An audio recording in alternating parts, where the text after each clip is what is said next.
할렐루야. 오늘 또 말씀을 통해 주시는 그 하나님의 은혜와 역사가 우리 모두에게 함께 하시기를 주님의 이름으로 간절히 축원합니다.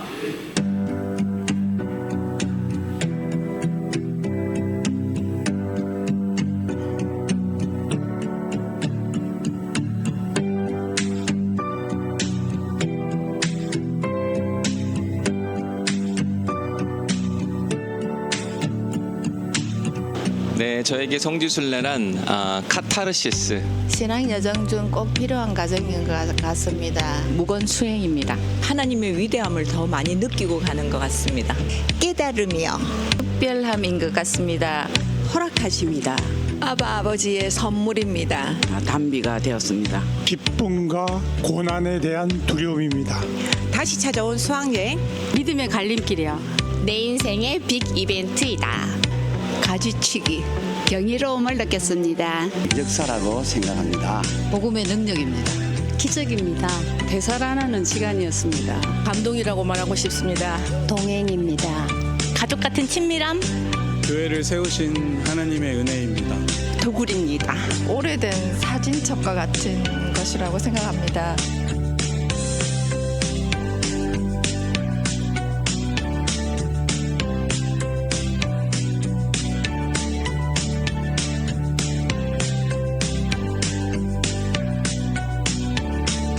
이것으로 소아시아에 있는 7교회 이야기는 끝내도록 하겠습니다. 영상에서 보신 바와 같이 저희 성지순례팀은 사도 바울의 고향이었던 길리기아 다소를 출발해서 사도행전 2장에 등장하는 갑바도기아, 지금은 데린구유라고 하는 특별한 장소가 많은 사람들의 찾는 곳인데, 저 갑바도기아라고 하는 곳을 거쳐서 사도 바울이 1차 선교행을 할 때 거쳐갔던 도시들, 이고니온, 루스드라, 비시디 안디옥, 그리고 밤빌리아 버가, 그리고 지난 2주 전에 예배를 드렸던 이 아탈리아라고 한 항구가 바로 지중해 곁에 바로 있는 곳입니다. 그리고 나서 소아시아 7교회, 사도의 그 계시록 2장과 3장에 등장하는 7교회들을 각각 방문하면서 하나님이 주시는 그 은혜를 누리게 되었는데, 감당할 수 없는 큰 은혜, 그 은혜가 저희들 모두에게 막 밀려오는 것을 우리 모두가 경험할 수 있었습니다. 성지순례를 해보니까요, 꼭 성지만 가는 건 아니더라고요. 성지에 포함된 그 지역 사회 안에 유명한 역사 유적지들도 방문하게 되었고, 또 마지막 날에는 저희가 이스탄불 안에 있는 전통시장, 아주 오래된 전통시장인데 그랜드 바자르라고 하는 시장도 방문하게 됐습니다. 거기서 좀 시간을 보내게 됐는데 상점들이 정말 많더라고요. 근데 그 많은 상점들 중에 제가 돌아다니다 보니까 유난히 눈에 띄는 게 뭐였냐면 명품을 파는 가게들이 생각보다 많더라고요. 그런데 왜 전통시장에 명품 가게들이 있나? 이 명품 가게라 하면 본래 비싸야 되는데 생각 외로 싸더라고요. 그 이유는 여러분 다 아시겠죠? 전통시장에서 왜 명품을 팔겠어요, 그죠? 왜 그렇죠? 그게 짝퉁이니까. 이미테이션이라고도 이야기하고, 진짜를 베껴서 마치 진짜인 것처럼 만들어낸 이 짝퉁 명품들을 그곳에서 이곳저곳에서 파는 모습을 보게 됐습니다. 그런데 아무리 짝퉁을 진짜처럼 만들었어도 짝퉁이 진짜가 될 수는 없습니다. 저같이 뭐 그런 일들에 문외한인 사람들은 이게 진짜인 줄 알고 쳐다보긴 하겠으나 전문가들이 보면 다 뭔가 다르다고 이야기를 하는 거죠. 기독교 신앙도 마찬가지입니다. 우리가 이렇게 다 함께 예배를 드리지만 교인이라고 이야기하고 기독교인이라고 이야기하지만 우리 중에는 진짜도 있고 짝퉁도 있다는 이야기를 하는 거예요. 여러분, 누가 진짜고 누가 짝퉁인지 아세요, 모르세요? 우리는 몰라요. 근데 하나님은 아시죠? 전문가. 지난주 2부 성가대의 찬양이 나는 진짜 그리스도인인가 라고 하는 제목으로 성가를 부르는데 저 스스로에게 질문하게 되더라고요. 나는 진짜 그리스도인일까? 매주 앞에 서서 이렇게 말씀을 전하는 사람이지만 진짜일까? 여러분, 가짜도 설교 잘할 수 있거든요. 저 스스로에게 질문하지 않을 수가 없어요. 아마 여러분 모두에게도 그런 질문이 동일하게 있어야 되지 않을까. 어떻습니까? 여러분들은 진짜입니까? 가짜입니까? 옆 사람이 가르쳐 줄 겁니다. 당신은 진짜인지 가짜인지. 오늘 설교 제목은 뭐라고 되어 있죠? 증거 있나요? 증거 있습니까? 없습니까? 내가 진짜라면 진짜인 증거가 있어야 되거든요. 그 증거가 뭘까? 요즘 교회들마다 담임 목사님을 새롭게 이렇게 청빙하려고 할 때 요구하는 청빙 서류들이 굉장히 많습니다. 이전에는 특별히 감리교 같은 경우는 감독님이 딱 이 파송장을 줘서 어디 교회로 가십시오 그러면 그 목사님도 가야 되고 성도들도 그냥 그분이 누군지 모르고 그냥 받아야만 했습니다. 근데 요즘에는 그런 문화가 아니라 청빙 시스템이라고 그래서 교회가 원하는 목회자를 막 뽑아내는 거죠.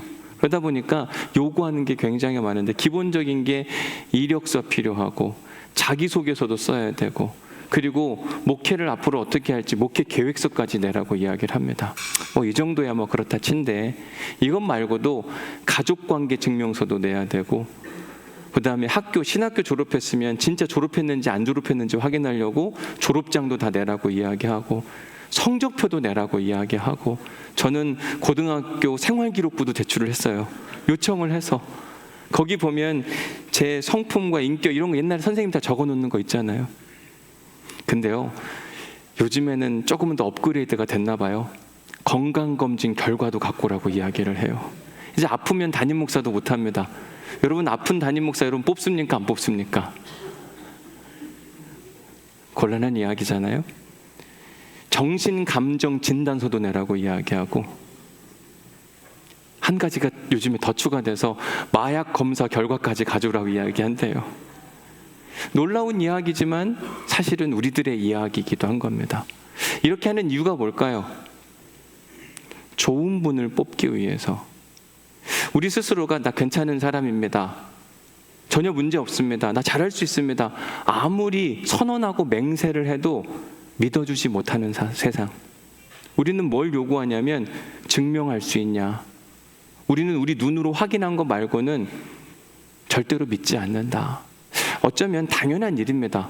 좋은 목회자를 청빙하고 싶어서 꼼꼼한 확인 절차를 거쳐서 정확한 검증 시스템 안에 들어와야만 한다. 맞는 말이죠. 그런데 우리가 가시적인 것으로 확인할 수 있는 게 있어요. 예를 들면 뭐 신학교 졸업했냐 안 했냐, 목사 안수 받았냐 안 받았냐, 그건 증명서가 다 증명을 해주니까. 그런데 비가시적인 영역들, 우리의 눈으로 확인할 수 없는 것들도 분명히 있습니다. 예를 들면 가장 쉬운 게 뭐냐면 믿음의 영역. 나머지 자격 조건은 다 되어 있는데 우리 목사님 믿음이 좋냐 안 좋냐, 여러분 이거 어떻게 구분할 수 있죠? 사실 이건 구분하기가 어려워요. 우리의 신앙도 마찬가지입니다. 우리가 천국에 간다고 하는 건 솔라 피데, 오직 믿음으로만 가능해요. 근데 천국 가는 믿음이라고 하는 게 어떤 것이냐? 우리가 신앙 고백하면 천국 가나? 우리 신앙 고백이라고 하는 것은 전능하사 천지를 만드신 하나님 아버지를 내가 믿사오며, 그 사도신경의 고백, 예수 그리스도의 보혈로 말미암아 내 죄가 깨끗이 씻겨졌다고 하는 믿음의 고백을 우리의 입술로 고백하면 천국 갈 수 있나? 물론 그게 진심이고 진짜면 오케이, 당연히 천국에 가죠. 그런데 우리가 말로는 그렇게 할 수 있으나 심정적으로는 동의가 안 될 때가 있잖아요. 우리는 잘 모르지만 진짜 전문가이신 하나님이 보니까 너는 가짜였네 이러면 하나님 앞에서 굉장히 곤란한 일이 발생할 수밖에 없다. 결국 믿음의 진짜냐 가짜냐 진위 여부를 결정하는 건 누가 하는 겁니까? 하나님이 하시는 거예요. 내가 아무리 난 믿음이 있다, 하나님 믿는다, 천국 갈 자신이 있다, 아멘 난 천국 갑니다, 천국 가실 분들 손 들어보시라, 이렇게 해서 결정 나는 건 아니란 이야기를 하는 겁니다. 하나님이 인정하시는 믿음이 있어야만 우리는 하나님 나라 백성이 될 수 있다. 그러면 하나님이 인정하시는 믿음이 무엇이냐? 오늘 본문 9절에 나옵니다. 자, 9절 말씀 같이 한번 읽어볼게요. 같이 읽습니다. 시작. 화평하게 하는 자는 복이 있나니 그들이 하나님의 아들이라 일컬음을 받을 것이미요. 하나님의 아들이라 일컬음을 받는다. 너는 나의 자녀다. 하나님이 이렇게 인정해 주시면 그건 곧 우리의 믿음이 진짜라고 하는 증거이기도 합니다. 왜냐하면 여러분, 하나님 자녀는 하나님 나라에 당연히 들어가죠. 하나님 자녀치고 하나님 나라 못 들어가는 사람은 없어요. 그러니까 우리에게 하나님 자녀가 되는 게 매우 중요합니다. 제 목양실에 보니까 제 목양실을 제일 마음껏 자주 드나들 수 있는 사람들이 있다고 한다면 누구냐면 저희 아이들이더라고요. 어느 때는 너 못 들어와 막아도 들어와요. 아빠 왜 그러냐 그러고 들어옵니다. 이게 자녀의 특권이에요. 그러니까 우리가 하나님의 자녀가 되는 순간 우리는 하나님 나라 백성이 되는, 그리고 그곳에서 영생을 얻는 특별한 은혜를 누릴 수 있는데, 어떻게 하면 하나님의 자녀가 되는가? 나 하나님의 자녀가 되고 싶습니다. 여러분, 그렇다고 자녀가 되나요? 하나님이 인정해 주셔야 된다니까요. 오늘 신권사님 자제들이 와서 기도를 받았지만, 제가 오늘부터 신권사님 자녀가 되고 싶다고, 권사님 오늘 나를 자녀로 받아주십시오 그러면 받아주겠냐고요. 저분이 인정을 하셔야만 가능한 것처럼 하나님도 우리를 당신의 자녀로 인정해 주셔야만 되는데, 어떤 사람이 하나님의 자녀로 인정받는지를 9절에서 명확히 소개해요. 자, 다시 한번 읽어볼게요. 화평하게 하는 자는 복이 있나니 그들이 하나님의 아들이라 일컬음을 받을 것이며. 하나님의 아들이라 일컬음을 받는 사람들, 어떤 사람들이라고 이야기하죠? 화평하게 하는 사람. 이 화평하게 한다는 말의 표현이 어떤 뜻을 가지고 있느냐? 헬라어 성경으로 보니까 에이레노 포이오이라는 단어를 사용합니다. 이 에이레노 포이오이는 두 단어가 하나로 합해진 거예요. 에이레네라고 하는 평화와 포이에오라는 단어입니다. 만들다, 이 두 단어를 합치니까 뭐라고 되는 거예요? 평화를 만들어내는 사람들. 그러니까 우리가 하나님의 아들이라고 칭찬을 받고 하나님의 자녀가 될 수 있는 자격을 가진 사람들은 어떤 사람이냐면 평화를 만들어내는 사람들이에요. 여기서 우리가 명확히 구분해야 되는 한 가지가 있다면, 평화를 찾는 사람과 평화를 만들어내는 사람은 다릅니다. 사실 우리는 평화를 원합니다. 다툼과 분쟁이 있으면 좀 평화로워지기를 원하잖아요. 더 이상 싸우지 않기를 원하잖아요. 이게 우리의 마음이에요. 근데 하나님은 평화를 찾는 사람이 아니라 평화를 만들어가는 사람들. 평화를 찾는 사람과 평화를 만들어가는 사람이 어떤 차이가 있는가? 평화를 찾는 사람은요, 어딘가 불편하고 어딘가 갈등이 찾아오면 거기에 머무르려 하지 않습니다. 또 다른 평화가 있는 곳으로 자리를 얼른 옮기려고 해요. 왜냐하면 자기 자신을 위해서. 나는 짜증나는 거 싫다. 내가 뭐하러 거기에 있냐? 나 저기 문제 해결되면 다시 그때 돌아오리라. 여러분, 이거는 평화를 찾는 사람들이에요. 근데 평화를 일구어내는 사람들은 어떤 사람들이냐? 여기에 아픔과 고통과 갈등이 있는데 내가 그 안에서 머무르는 겁니다. 도망치는 게 아닙니다. 회피하는 게 아니라 그 안에 머물면서 그 갈등과 분쟁과 어려움 안에 중재 역할을 통해 그곳에 평화를 일구어내는 사람들, 이런 사람들이 오늘 본문이 말하는 평화를 만들어내는 사람들. 그런 사람들 하나님은 하나님의 자녀라고 일컬음을 받는다. 왜냐하면 하나님이 꼭 그와 같은 분이거든요.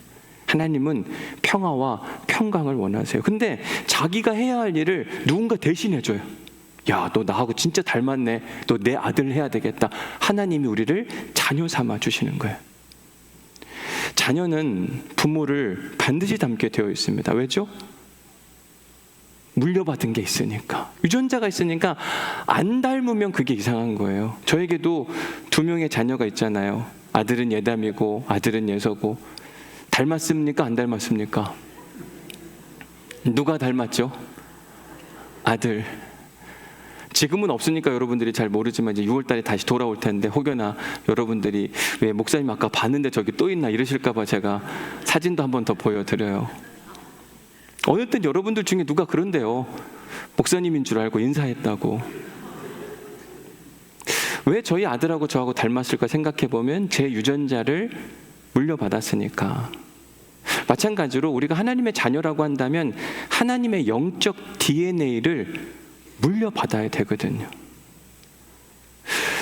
영적 DNA를 물려받았다. 그러면 우리에게 어떤 일이 일어나게 되는가? 여러분, 하나님의 여러 가지 성품 중에 하나가 뭐냐면 평화와 평강을 사랑하시는 분이세요. 그래서 성경에 보면 평화와 평강에 대한 이야기가 자주 등장하는데, 구약 성경에서는 이 평화, 평강이라고 하는 표현을 샬롬이라는 단어를 사용합니다. 신약 성경에서는 에이레네라고 하는 표현을 사용해요. 그래서 여러분들에게 평안의 인사하겠습니다라고 이야기하면서 제가 건네는 말이 뭐죠? 샬롬. 샬롬이라는 표현은 여러분에게 평안이 있기를 원합니다. 신구약 성경에 이 샬롬과 에이레네를 다 찾아보니까 무려 400회 가까이 사용됩니다. 성경 66권에 400번이나 가까이 평화와 평강에 대한 이야기를 한다고 하는 건 하나님이 평화와 평강에 대한 관심이 무척 많으신다고 하는 반증이기도 해요. 그런데 여러분, 하나님은 평화와 평강에 대한 관심만 있으신 게 아니라 평화와 평강을 이루어내는 데 있어서 1등이신 분이세요. 창세기부터 계시록까지 계속 그러한 일들을 이끌어 가십니다. 그 첫 번째 사건이 창세기 3장에 등장합니다. 창세기 3장에 보면 첫사람 아담에 대한 이야기가 나오잖아요. 하나님께서 온 우주 만물 모든 것들을 다 만드시고 가장 아름다운 동산이라고 하는 에덴 동산을 만드시고 아담을 맨 마지막에 만드신 뒤에 모든 걸 다 누리라고 했습니다. 풍요로움, 아담에게는 모든 것을 다 가질 수 있는 은혜를 선물 받았는데 그런데도 뭔가 부족한 게 한 가지가 있었어요. 그게 뭐냐면 외로움이었습니다. 가진 건 많은데 뭔가 허전함, 외로움, 이걸 달랠 길이 없는 겁니다. 아, 외롭다, 어쩌지 자기 스스로는 해결할 수 없는 그 외로움. 하나님께서는 그러한 아담의 상태를 보시고 야, 아담 외로워하는구나, 안타깝다, 이 정도에서 머무신 게 아닙니다. 이건 여러분 동정이에요. 하나님은 어떤 분이시냐면 긍휼이 많으신 분. 여러분 몇 주 전에 긍휼에 대한 소개를 하면서 긍휼 뭐라고 했는지 기억이 나세요? 어떤 사람의 피부 속까지 파고 들어가 그 사람과 하나가 되는 마음. 하나님은 이 아담 피부 속까지 파고 들어가서 아담의 외로움을 보니까 그냥 내버려 둘 수가 없는 거죠. 동정심에서 끝나는 게 아니라 아담의 그 외로움을 해결해 주기 위해서 애를 쓰신 결과가 누구예요? 하와예요. 그래서 아담이 하와를 만났을 때 했던 이야기가 창세기 2장 23절에 등장하는데, 아담이 이르되, 자, 이 다음은 여러분들이 하와를 만났다고 생각하시고 한번 읽어보세요. 어떻게 했을까? 시작. 이는 내 뼈 중에 뼈요 살 중에 살이라. 사모님 생각하고 하세요. 이 목사님, 사모님을 맨 처음에 만났다고 생각하면 어떻게 하실래요?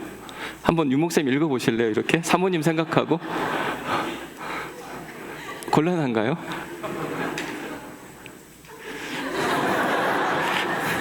이는 내 뼈 중에 뼈요 살 중에 살이라. 너무 기쁘고 행복해하는. 이전에는 외로웠어요. 힘들었습니다. 근데 하나님이 일하심으로 내 외로움을 해결해 주셨어요. 하나님은 이처럼 누군가의 불편함과 어려움을 그냥 보시는 게 아니라 해결해 주고 싶어 하시는 분. 누군가 평안하고 평강하지 못하면 하나님은 견디지를 못하세요. 등을 돌리고 에이 모르겠다 이렇게 하시는 분이 아니라 친히 찾아가셔서 애쓰시는 분. 근데 이게 창세기부터 계속 이어집니다. 아담과 하와 이야기에서도 여기서 끝나는 게 아니라 한 걸음 더 나아가요. 하나님께서 아담과 하와를 만들어 주시고 첫 부부의 연을 맺고 살아가는데 이 두 사람이 행복하게 잘 살았으면 좋았을 텐데 그렇지 못했어요. 문제가 생겼습니다. 그때도 하나님이 그냥 가만 내버려 두시지 않습니다. 자, 보십시오. 창세기 3장 7절 말씀해 보니 이에 그들의 눈이, 아담과 하와의 눈이 밝아져서 자기들이 벗은 줄을 알고 수치가 무엇인지를 알게 되었어요. 근데 나의 수치만 보이는 게 아니라 상대방의 수치도 보이는 겁니다. 그러니까 서로가 어떻게 했냐면 가리기 시작하는 거죠. 여러분, 누군가에게 뭔가를 가린다, 부모와 자식 간에 뭔가 숨기는 게 있다, 부부 사이에 숨기는 게 있다, 이것은 골이 깊어지고 결국 관계가 깨어지는 시작점인 겁니다. 하나님이 보시니까 이건 아니거든요. 그래서 이 갈등의 문제를 해결하시기 위해 하나님이 직접 나서세요. 자, 보십시오. 그 다음입니다. 그들이 그날 바람이 불 때 동산에 거니시는 여호와 하나님의 소리를 듣고 아담과 그의 아내가 여호와 하나님의 낯을 피하여 동산 나무 사이에 숨은지라. 아마 하나님과 아담과 하와 사이에도 문제가 있었나 봐요. 하나님의 소리를 들었으면 찾아가야 되는데 낯을 피하여 숨는다는 건 뭔가 불편한 거예요. 자, 이렇게 뭔가 불편한 관계에 있을 때 누가 먼저 움직이는가 잘 보십시오. 3장 9절 말씀 같이 읽어봅니다. 시작. 여호와 하나님이 아담을 부르시며 그에게 이르시되 내가 어디 있느냐. 자, 여러분, 누가 먼저 찾아가죠?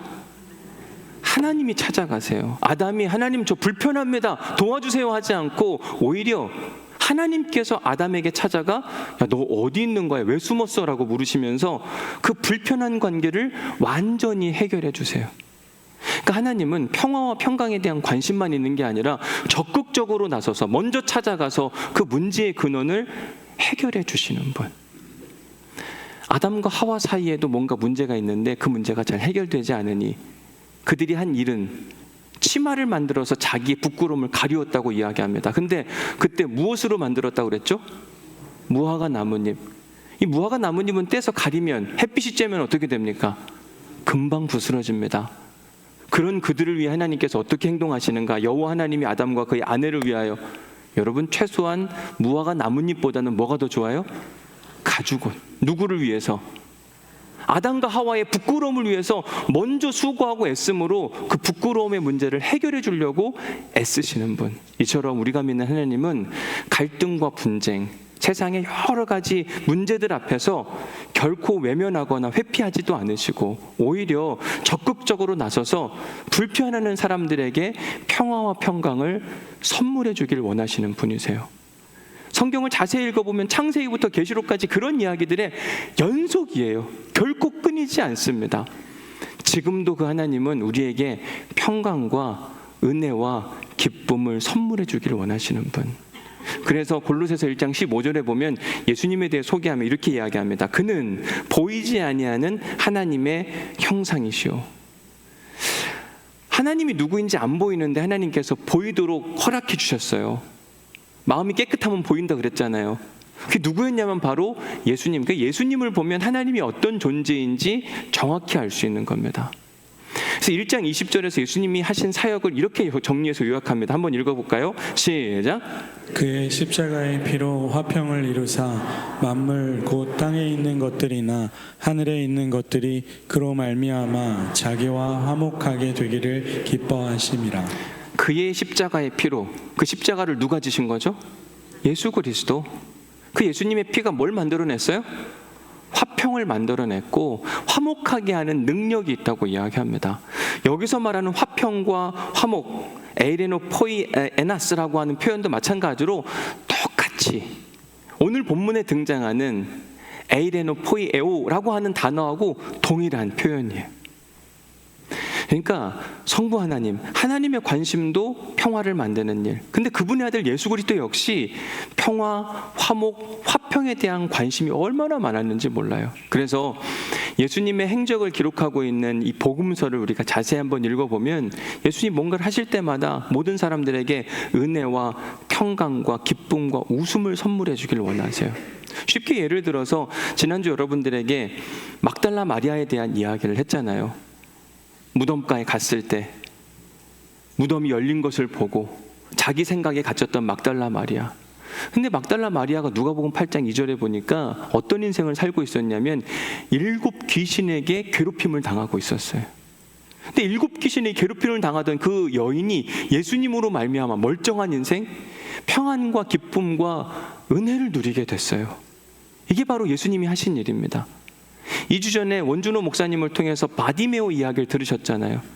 바디메오의 상태가 어땠습니까? 앞을 볼 수 없는 사람, 누군가에게 구걸하지 않으면 먹고 살 수 없는 인생, 그런 그에게 예수님께서 내 믿음이 너를 구원하였느니라 이 말씀을 통해서 그의 인생이 길 가에서 어디로 왔다 그랬죠? 길 위로. 그 누가 한 거예요? 예수님이 하신 일이에요. 예수님이 하시는 일이 항상 그렇습니다. 불안과 염려와 걱정과 갈등 가운데 있는 사람들에게 예수님이 찾아가시면 그 안에 평안과 기쁨과 은혜와 중지함이 살아나거든요. 요한복음 8장에 보면 어떤 한 여인의 이야기가 등장하는데 그 여인은 이른 아침에 성적으로 타락한 일을 하다가 사람들에게 잡혀서 예수님 앞에 옮게 됩니다. 여러분, 어떤 한 여인의 인생이 자기 몸을 팔아 자기의 생계의 수단을 유지한다는 건 매우 비참한 일입니다. 처음부터 그렇게 살고 싶은 사람은 한 사람도 없었는데 어쩌다 보니까 그렇게 살게 되었어요. 근데 사람들은 과정은 중요하지 않습니다. 뭐만 중요하냐면 그런 짓을 한 년, 이것만 중요한 거예요. 그러니까 항상 그 여인은 사람들에게 손가락질만 당하고 살았어요. 그런데 예수님은 그 여인에게 뭐라고 이야기하냐면 나도 너를 정죄하지 아니하노니 자유롭게 살아. 계속 똑같이 살지 말고 이제 새롭게 살면 좋겠어. 이 여인에게 큰 기쁨과 은혜를 선물해 줬어요. 이전까지는 맨날 사람들에게 손가락질 받았는데 예수님은 그렇게 하지 않으시는 거거든요. 우리 기독교는 삼위일체 하나님을 믿는다고 이야기하는데 삼위일체 하나님의 특징이 동일한 겁니다. 성부 하나님, 그분의 여러 가지 성품 중에 가장 중요한 성품이 평화와 평강을 원하신 하나님, 적극적으로 그걸 만들어내시는데 그분의 아들 예수 그리스도가 똑같이 닮아서 3년 동안 공생의 사역을 하면서 저 갈릴리와 예루살렘 일대에서 사역하는데 계속해서 사람들에게 평안과 기쁨과 은혜를 선물해 주셨어요. 성부 하나님도 평화와 평강에 대한 관심이 많고 그분의 아들 예수 그리스도도 평화와 평강에 대한 관심이 많다면 그 다음에 남은 게 뭐죠? 성령 하나님, 성령님의 역할도 똑같습니다.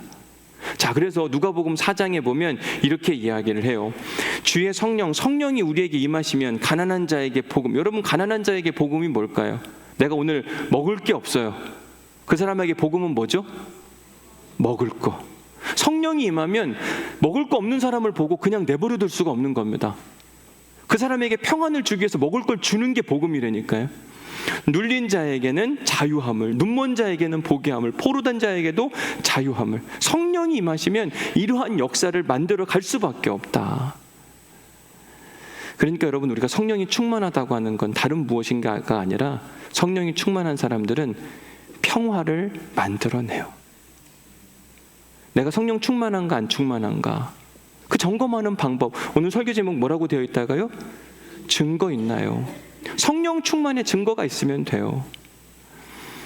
우리가 천국을 다 소망하고 살아가고 또 오늘 예배하면서도 천국 소망을 우리가 항상 기대하고 있는데, 천국은 누가 가나? 하나님 나라를 갈 수 있는 사람들은 하나님의 자녀, 그곳에서 영원한 영생의 은혜를 누리게 되는데, 하나님의 자녀가 된다고 하는 건 내가 되고 싶다고 되는 게 아니다.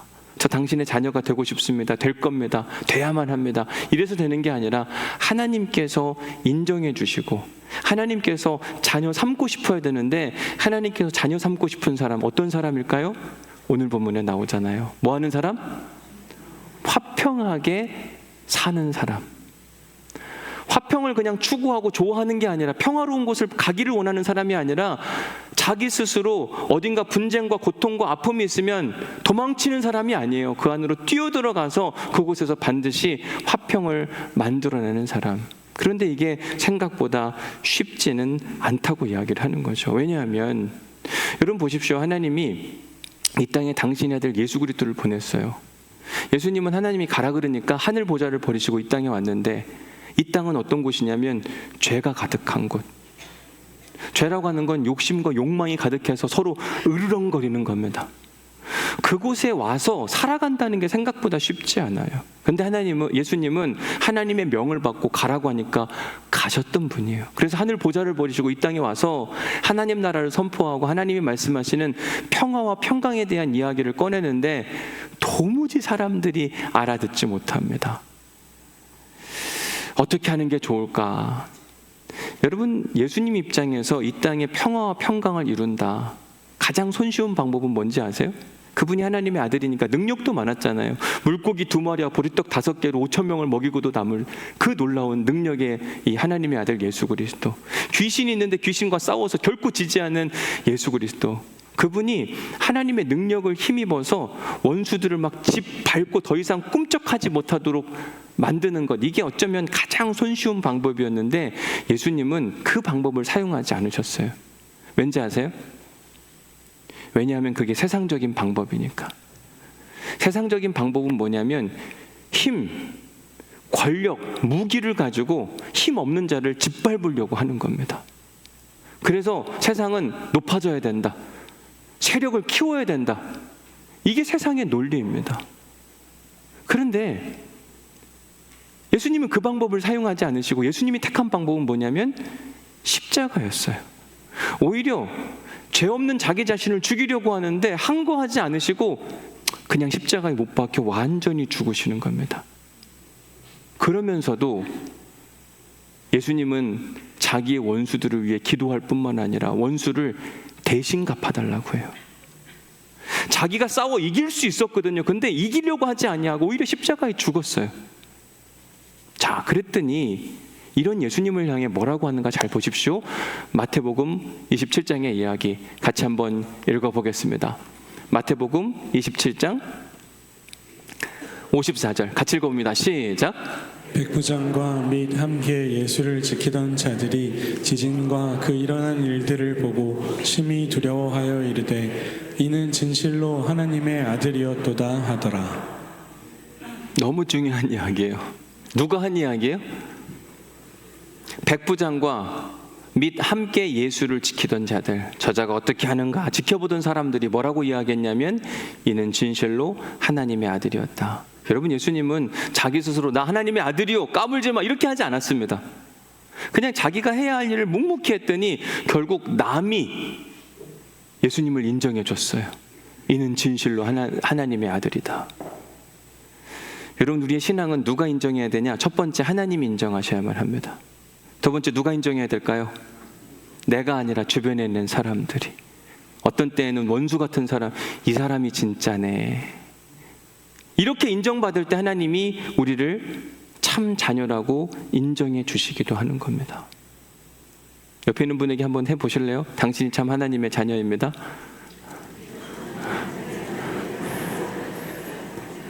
왜 이렇게 마지못해서 하세요?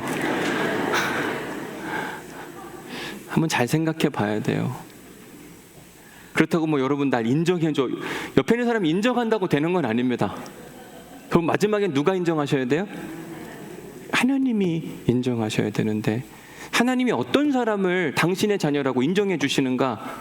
화평을 만들어내는 사람들, 평화와 평강을 만들어내기 위해 갈등과 분쟁과 어려움이 있는 곳을 찾아가는 사람들, 그곳에서 십자가를 지는 사람들, 그런 사람들을 하나님이 기뻐 받으시고 꼭 너는 나와 같구나, 내 자녀네, 나처럼 사네, 야 얼른 들어와 같이 살자, 천국에 웰컴하는 은혜가 찾아오는 거거든요. 오늘 우리 중에 어느 누구도 천국문 앞에서 불합격받는 사람들이 없기를 간절히 축복합니다. 그러려면 우리가 해야 할 일은 무엇일까요? 피스메이커, 평화를 만들어내는 사람들. 이번 한 주간 평화를 찾아다니는 사람들이 아니라 평화를 만들어내는 사람들이 될 수 있기를 주님의 이름으로 간절히 축복합니다. 은혜 받은 말씀 적어보십시오.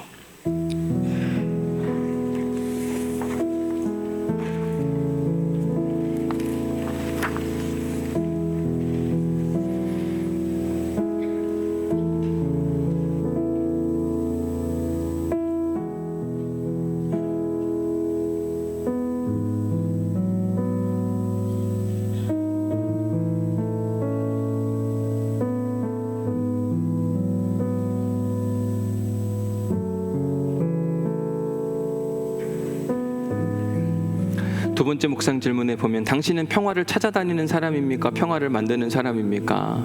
한번 진지하게 잘 고민해 보십시오. 나는 평화를 찾아다니는 사람인가 평화를 만드는 사람인가? 이 둘의 차이는, 평화를 찾아다니는 사람들은 불편하면은 여기 못 있습니다. 교회도 조금만 뭐 불편하면 딴 교회 가야 되겠다 이렇게 생각하시는 분들, 오히려 해야 할 일은 무엇이라고요? 평화를 찾아다니는 게 아니라 평화를 만드는 사람들. 딴 교회 가는 분 없기를 간절히 부탁을 드립니다. 여기가 불편하면 이 불편함을 어떻게 해소할 수 있을까를 고민하는 게 평화를 만드는 사람들이거든요. 조금 더 쉽게 실용적으로 설명해 드리면, 좋은 셀을 찾는 분들이 계세요. 나 좋은 셀 보내주세요 전사님, 제발 좋은 셀. 이런 사람들은 항상 가면 또 튕겨져 나옵니다. 왜? 사실은 그 셀원들이 문제가 아니라 누가 문제일까요? 자기가 문제거든요. 자기가 거기에 머물면서 평화를 만들어야 되는데 그 생각은 하지 않고 자꾸 좋은 셀 가려고 하는데, 세상에 좋은 셀은 없어요. 여기는 이게 문제고 저긴 저게 문제고, 남편과 아내도 다 똑같습니다. 세상에 좋은 남편, 좋은 아내를 찾지만 세상에 없어요. 없어. 다 문제가 많습니다. 그냥 같이 살아요 지금 그 사람하고. 그 사람하고 어떻게 평화를 만들까 고민을 해야지 자꾸 좋은 사람을 찾는다? 하나님의 사람들, 하나님의 자녀라고 하는 사람들의 특징은 뭐예요? 평화를 찾는 게 아니라 평화를 하나님 어떻게 평화를 만들어 갈 수 있을까요? 우리 가정 안에 어떻게 평화를 만들어 갈 수 있는지 저희 가르쳐 주옵소서. 지혜를 주옵소서. 은혜를 베풀어 주옵소서. 이게 우리의 기도가 되어야만 합니다. 우리 중에 어느 누구도 평화만 찾는 사람이 아니라 평화를 만드는 사람들이 될 수 있기를 간절히 축복합니다. 그런 사람들이 결국은 기도하더라고요. 왜? 잘 안 되니까. 안 되니까 하나님께 답답해서 억울해서 막 기도하고 하다 보면 문제가 풀려지는 은혜와 역사. 자, 제일 중요한 건 피스메이커, 평화와 평강을 만드셨던 예수님의 방법. 어떻게 우리가 평화와 평강을 만들 수 있는가? 말씀드렸죠. 예수님은 세상 권력과 무기를 사용하지 않으셨어요. 오히려 자기를 잡으러 왔던 유대 권력자와 로마의 군인들, 그때 베드로가 칼을 뽑아서 대제사장 말고에게를 탁 내리쳤을 때 예수님 하셨던 이야기가 뭐예요? 그 칼 집어넣어. 여러분 십자가 잘 보십시오. 십자가를 보시면 이게 정상이에요. 위에가 짧고 밑에가 길어야만 합니다. 근데 이 십자가를 거꾸로 들면 뭐가 되는지 아세요? 칼이 되는 거예요. 근데 예수님은 칼을 사용하지 않고 오히려 이 십자가에 달려 죽으셨어요. 평화와 평강을 원하고 나는 평화와 평강을 위해서 칼을 들겠다. 가정 안에서 엄마로 아빠로 내가 힘이 있다고 자녀들을 내 힘과 권력으로 엄마인데 아빠인데 짓밟는다는 건 꼭 십자가 대신 칼을 드는 거하고 똑같습니다. 하나님 우리에게 칼을 사용하라고 말씀하지 않으시고 십자가로 나아가라고 이야기해요. 십자가로 나아갔더니 하나님께서 어떻게 일하셨는가? 부활로 일하심으로 예수님을 죽이려고 하고 가둬보려고 했으나 가둘 수 없는 하나님의 능력을 이 땅 가운데 선물해 주셨어요. 여러분 십자가는 승리의 비결입니다. 십자가로 나아가시기를 간절히 축복합니다. 세 번째 마지막 세 번째 질문. 당신이 지금 도망가지 말고 달려가야 할 곳은 어디입니까? 분쟁과 갈등과 어려움이 있을 때 도망치면 안 되고, 도망치는 사람들은 뭐라 그랬죠? 평화를 찾는 사람들. 달려가는 사람은 평화를 만들러 가는 사람들. 그게 하나님이 하신 일이고, 그게 예수님이 이 땅에 오신 이유고, 그게 성령 충만한 사람들이 하는 일이다. 바라기는 우리가 트러블 메이커가 아니라 피스메이커가 될 수 있기를. 그래서 여러분들을 어디다 갖다 놔도 평화가 찾아오고, 여기다 갖다 놔도 평화가 찾아오고, 여기도 갖다 놔도 평화가 찾아오는 그 은혜의 사람들이 될 수 있기를 주님의 이름으로 간절히 축복합니다. 그리고 그런 사람들이 되기를 오늘 우리가 기도하고 또 찬양해야만 돼요. 이제 설교를 마무리하면서 마지막 한 가지 이야기하고 끝내려고 합니다. 산불이 났는데 많은 어려움을 당하는 사람들이 많더라고요. 특별히 우리 교회는 기독교 대한 감리회 삼남연회라고 하는 하나로 묶여진 공동체인데, 여기서 말하는 삼남은 경상도, 전라도 그리고 제주도를 포함해요. 그런데 전라도는 떨어져 나갔고 사실은 삼남하면 지금은 경상도하고 제주도가 있는데, 이 경상도에 워낙 산불이 많이 나서 제가 저희 이 행정구역 안에 있는 수장이신 감독님께 연락을 드려서 도대체 얼마나 큰 피해가 있나요? 물었더니 몇 가지 이렇게 자료를 좀 보내주셨어요. 특별히 울진에 있는 빛과 소금 교회, 이 최병진 목사님 사택이 완전히 전소가 되어서 사실 어디 가서 어떻게 예배를 드려야 될지도 모르는 그런 상황 가운데 있다. 여기만이 아니라 일반 교우들의 가정들도 사실은 많은 어려움을 겪게 되는 모습을 보면서 피스메이커, 저걸 보고 안타깝다, 속상하다, 어쩌면 좋냐, 이건 동정하는 거고, 피스메이커, 하나님의 자녀로 일컬음을 받는 것은 이대로 있으면 안 되겠다 생각이 들어서 제가 우리 장로님들과 상의를 해서 다음 주는 특별 헌금을 하는 시간을 좀 가지려고 합니다. 그래서 부담 안 가지셔도 됩니다. 모든 교우들이 10,000원씩 헌금하는 만원 프로젝트를 하려고 그래요. 많이 한다고 다가 아니라 저는 모두가 함께 하기를 원하거든요. 그래서 교육국에서부터 어른에 이르기까지. 그래서 혹시 여러분들 자녀를 두신 분들이 계시면 여러분 자녀들에게도 상황을 알리고, 우리가 이 일을 위해 사는 거다, 헌금도 미리 챙겨주시고 하셔서 다음 주일에는 모두가 함께 힘을 모으면 아마 우리가 저 울진에 있는 빛과 소금 교회를 좀 더 집중해서 도우려고 하는데, 그러면 그 목사님 안에 뭐가 찾아오냐면 평안과 평강과 위로가 찾아올 거예요. 대신 우리는 무슨 칭찬을 드릴까요? 너는 하나님의 자녀라. 여러분, 우리가 마음으로만 생각하고 사는 게 아니라 함께 힘을 모아서 어려운 시기에 있는 사람들을 돕고 또 저들의 회복을 위해 기도하는 이번 한 주간이 될 수 있기를 주님의 이름으로 간절히 부탁을 드립니다. 우리 함께 부를 찬양은 주는 평화, 막힌 담을 모두 다 하셨네. 평화를 원하시는 그 하나님, 여러분 우리 안에 가지고 있는 모든 막힌 담, 어려움들 다 허물어 주신 하나님의 은혜와 능력이 있기를 소망하는 마음으로 이 찬양을 하나님께 올려드리겠습니다. 주는 평화, 주는 평화, 막힌 담을 모두 허셨네. 주는 평화, 우리의 평화, 주는 평화, 막힌 담을 모두 허셨네. 주는 평화, 우리의 평화, 염려 다 맡기라, 염려 다 맡기라,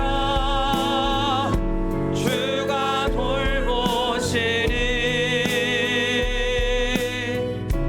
주는 평화, 우리의 평화, 염려 다 맡기라,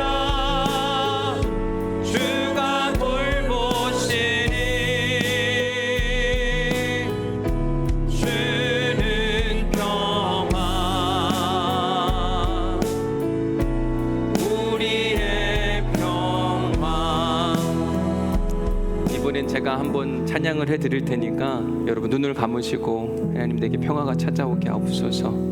염려를 맡기오니 모든 담들이 허물어지게 하시고 내 인생에도 찾아와 주시고 우리도 찾아가는 그런 인생이 되게 하여 주옵소서. 이런 마음의 소원을 가지고 제가 불러드릴 테니까 한번 들어보셔요. 주는 평화, 주는 평화, 막힌 담을 모두 허셨네.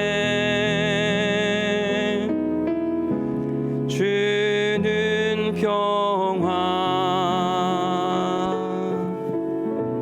우리의 평화, 주는 평화, 막힌 담을 모두 허셨네. 주는 평화, 우리의 평화, 염려 다 맡기라, 주가 돌보시니. 주는 평화, 우리의 평화, 염려 다 맡기라,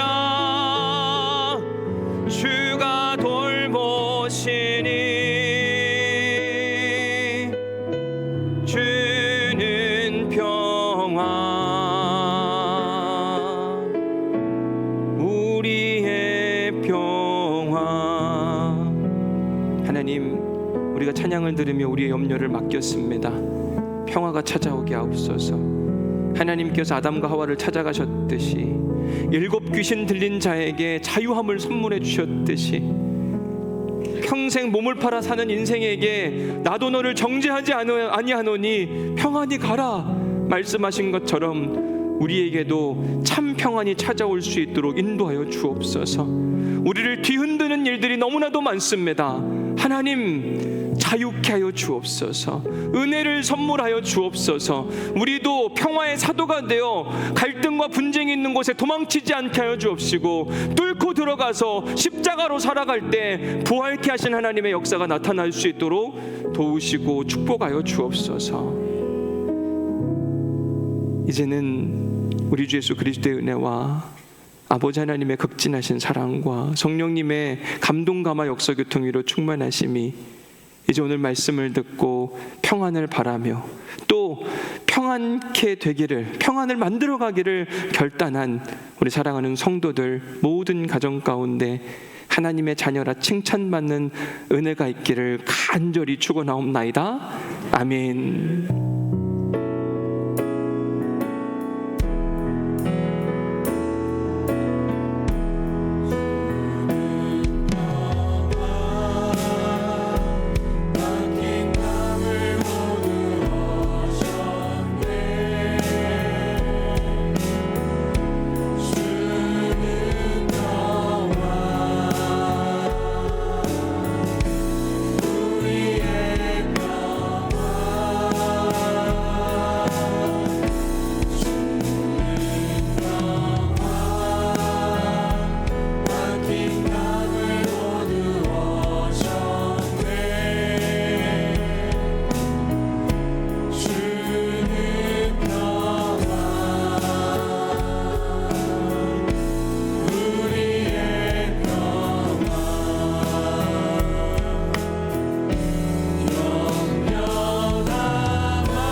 네.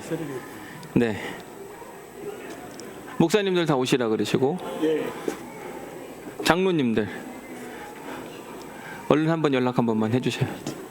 김종규 장로님하고 이명섭 장로님은 서울에 가셔서 오케이. 네. 김지영 장로님, 정영찬 장로님은 위임장에 계셨어요. 오케이. 위임장 5분.